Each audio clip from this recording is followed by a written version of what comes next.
Hey guys, Joshua 6 Up, doing another video, the Silver Bayonet. This one's another review. This is the third British unit. So this is the third British unit that is created by North Star military figures, specific figures for the Egypt.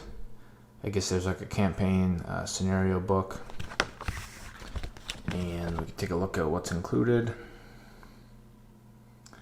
As you can see here, it talks about officer, supernatural investigator, junior officer, native scout, Corsican ranger, grenadier, light cavalry soldier, highlander, and kind of shows photos of that. So I'm going to be reviewing this model by model. Overall, I think this is a good kit. I recently did a review of the Prussian, I guess the first Prussian unit that they came out with, and I was really happy with that one. I think these figures are maybe a little bit better in terms of quality.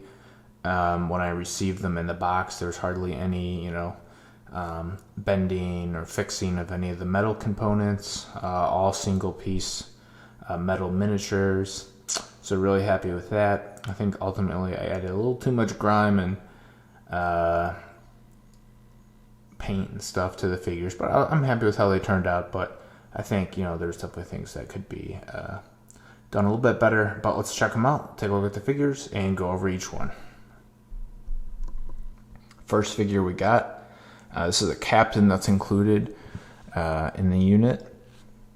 Pretty cool. He's got like the hat with the cross, equipped with a sword and a pistol. It's pretty common, as discussed in the previous video.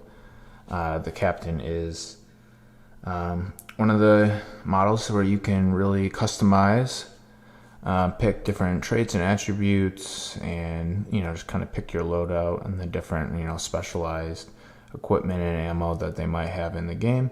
So it's cool that included in the Egypt. It's got the neck protection from the sand and from the sun. So it adds like a really awesome thematic element. I'm happy with how it turns out. Kind of looks sinister, a little foreboding, so it fits perfectly within the narrative of kind of being like an adventure Napoleon horror game.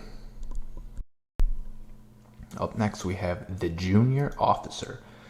Junior officer in game terms is just pretty much an officer, but you just have less options. It allows you to add more points to your recruitment total.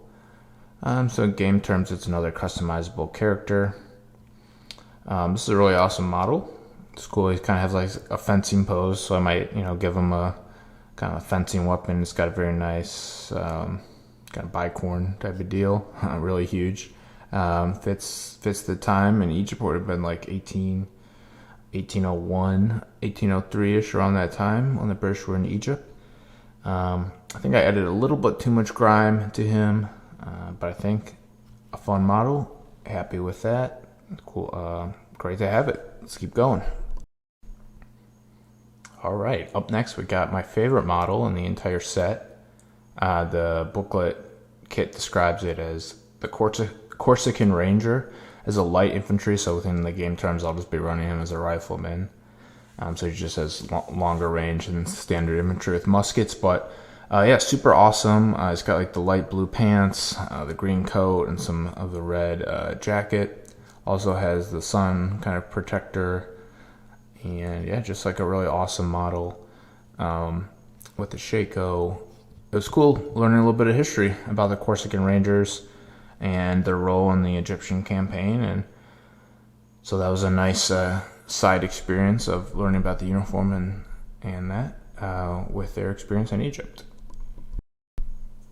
Up next, we have the light cavalry soldier, and I believe this is a he or she. Either way, it's a good model. I think it's probably one of my least favorites. I feel like the hat is really big compared to the scale of the model, and then it kind of has like the Superman cloak kind of deal going on, which is not bad, but I think it's just my least favorite out of all the models. I did some research, and yeah, there was some dragoon regiments that were in Egypt, so this would have been accurate. But it's still cool to include that.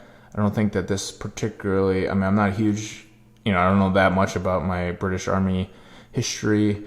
This is a fantasy game, Silver Bayonet. Not my favorite model, but overall, I mean, it is good. If there's a place to add a heroic pose, it would be in a skirmish game. Okay, we got the Supernatural Investigator. Clearly a non-historical. I mean, maybe now there are people that investigate that stuff, but in terms of the Silver Bayonet, it leans more into that gothic horror, mystery, adventure, supernatural type of deal. Love the model. It's got the brace of pistols, so that'll be fun. Upgrading the pistols with different kind of bullets for depending on what he needs to fight. Really happy with this model. Very dressed down. Kind of gives me an Indiana Jones type of feel. So super happy with it. Can't wait to see what he does in the upcoming campaign. Okay, we have the Highlander. This Highlander did a little bit of research. Try to paint him based in the Black Watch. I think it might be the 42nd Regiment. I'm not 100% sure. He's got a massive pole arm. There might be a specific name for that, but I'm forgetting off the top of my head. But yeah, in terms of the game, they got heavy weapons, extra stats, extra health, so they're just really good in melee, and have extra courage and stuff, so that's kind of fun. Overall, I think the model is pretty good. I'm not sure how realistic having, this massive cleaver would be. I'm a little disappointed that my weathering kind of obscured the pattern I did on the kilt, but other than that, it's a fun model. Great addition. It'll be a fun character to run in the games. All right, we have the Native Scout. This is one of the nation unique specialties that you can run as a British unit. And yeah, I just overall like this. I think it's good. Keep it simple. Have some like the headband and the different symbols on the cloak.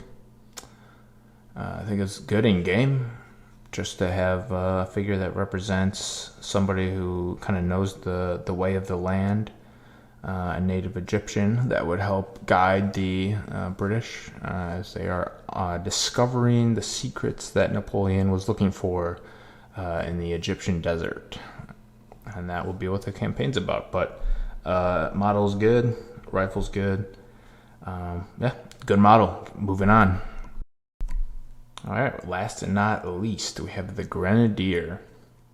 Now, the Grenadier is I love the action pose here, kind of like he's like hip firing his musket, shooting a zombie, a skeleton, whatever it might be. But in terms of the historical aspect, I think it works out pretty good. Happy to include the wings. Just good representation that shows that he would be an elite soldier. I think the Grenadier does stand out. He's pretty tall compared to the other figures, to show that he was selected as one of the larger men in the unit. It's got a bunch of bags, his powder bag, and all that such, and also protection from the sun. And yeah, it's pretty much the Grenadier right there. Good addition.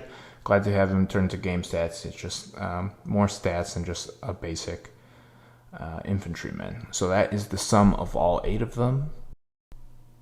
Summary is that this kit was great to paint.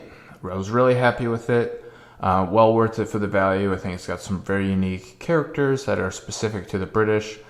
Fits very thematically within an Egyptian campaign. It's awesome just seeing them right now with some of the terrain I have. It'll be fun to see what shenanigans that this warband will get up to in the Silver Bayonet. Very happy with this kit, and that's the summary of this review. Thanks for watching. Josh with 6 Up Tabletop. We'll see you for who knows what video next. And thanks for watching. We'll see you in the next.